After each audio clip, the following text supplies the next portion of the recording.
Picture a story that's like standing on the edge of a cliff, the wind howling, your heart racing with both freedom and fear.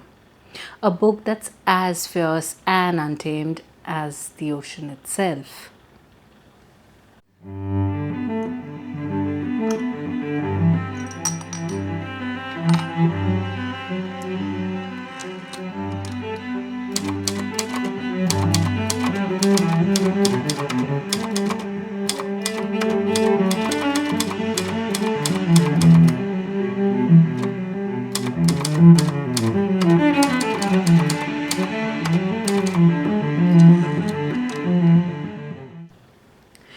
Hi, I'm Ridhima. Welcome to the Old Trunk. Today I'm thrilled to share my review of Boulder, the second book in Eva Baltasar's stunning triptych, which has been on my TBR since I raved about Permafrost in my last video. If you love that review, you're in for a treat because Boulder takes her poetic, raw style to newer depths. So grab a drink, get comfy, and let's unpack this unforgettable novella together. Before we jump in, a quick bit of context. Boulder is the second novel in Eva Baltasar's triptych, following Permafrost, which I reviewed in my previous video. If you haven't seen it, I gushed about Baltasar's poetic intensity and her ability to capture raw human emotion. And I'll touch on how her style evolves here. Translated from Catalan by Julia Sanches, Boulder was shortlisted for the 2023 International Booker Prize. And it's a slim 100 pages that hit me like a tidal wave. Moving on, let's start with the story. And don't worry, I'm keeping this completely spoiler free, so you can experience Boulder's magic firsthand.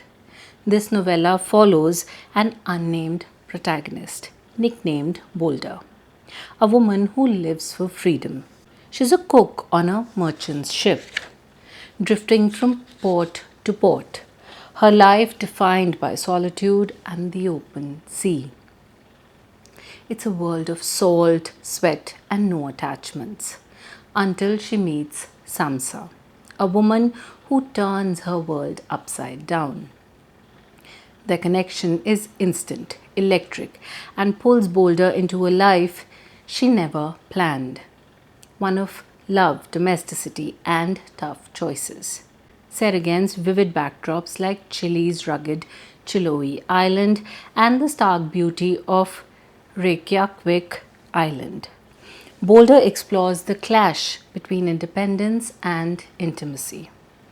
It's not a plot heavy story, it's a deep introspective journey into one woman's heart as she wrestles with big questions. Can you love someone without losing yourself? What does freedom mean when it's tangled with someone else's dreams? Baltasar crafts a queer love story that's both specific and universal, capturing the messy, beautiful reality of relationships. It's short but so rich. You'll feel like you've lived a lifetime with these characters.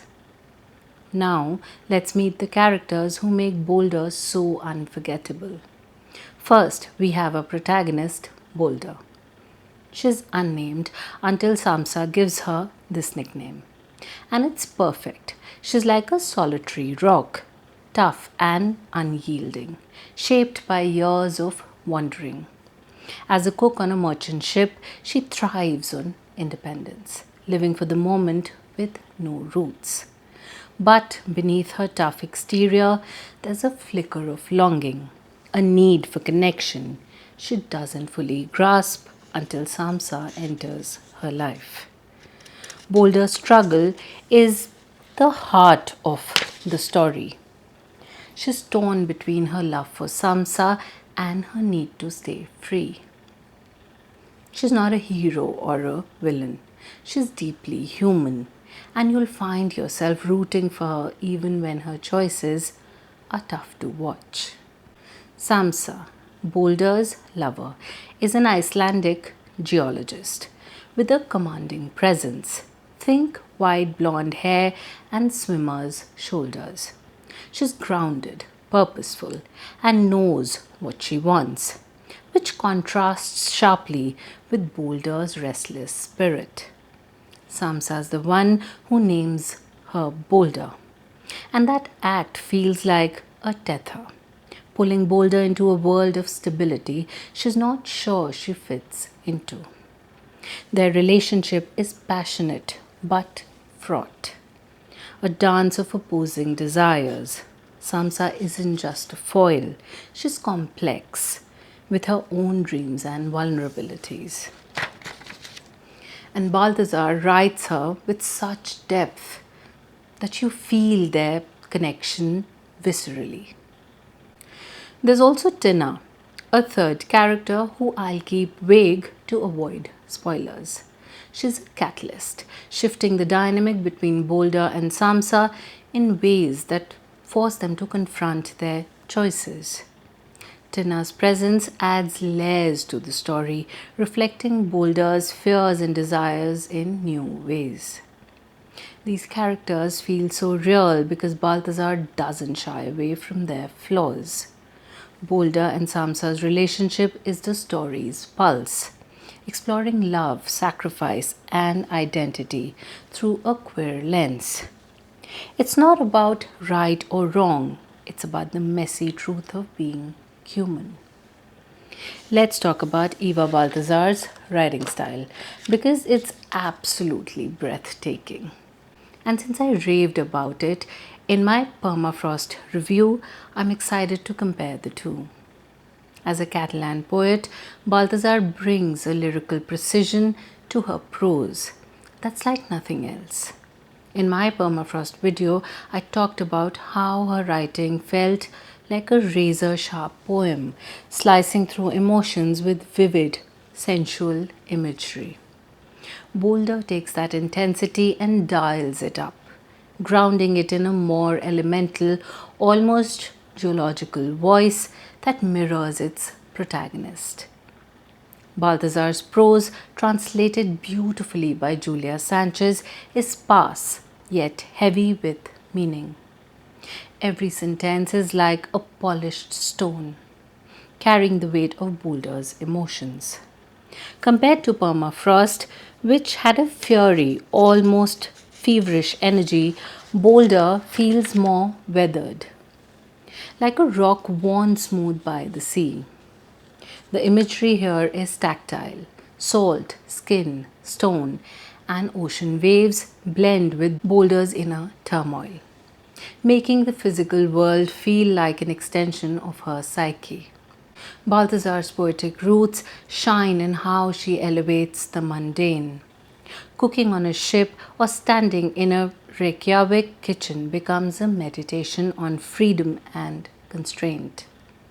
Like in Permafrost, she uses short, fragmented sections to mirror the protagonist's fractured thoughts.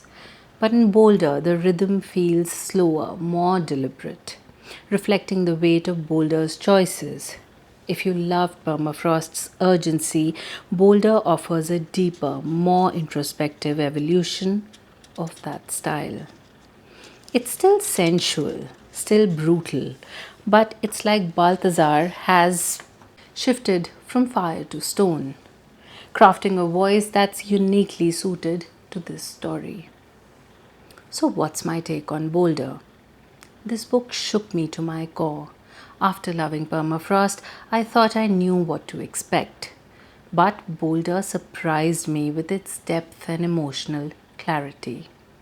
It's a queer love story, yes, but it's also a profound exploration of identity and freedom. Boulder's struggle to balance her love for Samsa with her need for independence hit me hard. It's like Balthazar reached into my own fears about losing myself in relationships. The queer lens feels authentic, not performative, and the way it captures universal truths about love and sacrifice is masterful. I adored how Balthazar makes you feel every moment, whether it's the thrill of a new romance or the ache of a tough choice. My only quibble is that, like Permafrost, it's so concise that I craved more time with these characters. But that brevity is also its strength. It forces you to linger on every word. Boulder is a book that demands your attention and rewards you with a story that feels alive. In conclusion, Boulder by Eva Baltasar is a poetic, powerful novella that will leave you breathless. Its vivid characters, elemental prose, and fearless exploration of love and freedom make it a modern gem. If you love Permafrost like I did, Boulder builds on that brilliance with a quieter, deeper intensity.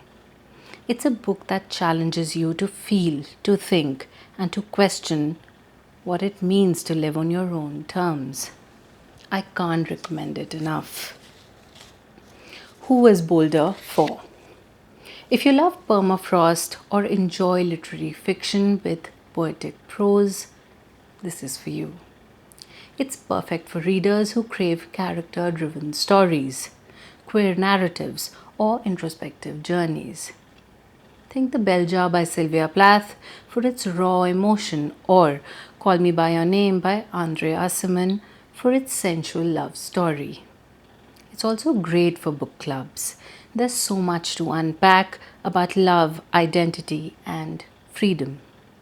Whether you're queer or not, this story speaks to anyone who's ever wrestled with balancing who they are with who they love. Alright, it's your turn. Have you read Boulder or Permafrost? If they're on your TBR, what's holding you back? Pick up Boulder. Let me know your thoughts in the comments. How did Boulder's journey hit you? And if you loved my Permafrost review, did Boulder live up to it? Let's keep the conversation going. If you enjoyed this review, please give it a thumbs up, subscribe to the channel if you haven't already, and hit that bell icon so that you get notified of whenever I upload a new video. Check the description for the link to buy this book. I'll see you in the next one. Until then, stay happy. Thanks for watching. Lots of love. Bye-bye.